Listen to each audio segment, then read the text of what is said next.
ആവോ ഏട്ടാ, ഒരു സ്പണ്ണാണിത്.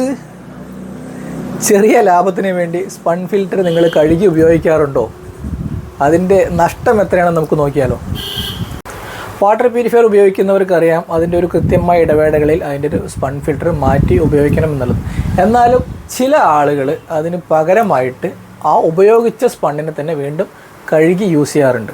അപ്പോൾ അങ്ങനെ വരുന്നൊരു സാഹചര്യത്തിൽ നമ്മളൊരു പുതിയൊരു സ്പൺ ഫിൽറ്റർ വാങ്ങുന്ന സമയത്ത് അതിൻ്റെ മുകളിൽ ഇരുവശങ്ങളിലും ഇതുപോലെ ഫ്ലാറ്റ് ആയിരിക്കും.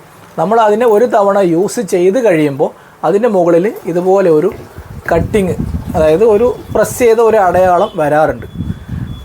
അതിൻ്റെ മെക്കാനിസം തന്നെ അതുതന്നെയാണ്. നമ്മളൊരു പുതിയൊരു സ്പൺ ഫിൽറ്റർ എടുത്ത് ഈ ബൗളിനകത്തേക്ക് ഇടുമ്പോൾ അതിൻ്റെ ഇരുവശങ്ങളിലായിട്ട് ഇതുപോലുള്ളൊരു റിങ് പ്രസ്സാവുകയും ആ സ്പണ്ണിലൂടെ മാത്രമായിട്ട് വെള്ളം അകത്തേക്ക് കടന്നു പോവുകയും ആ ഒരു ഫിൽട്രേഷൻ പ്രോപ്പറായി നടക്കുകയും ചെയ്യാറുണ്ട്.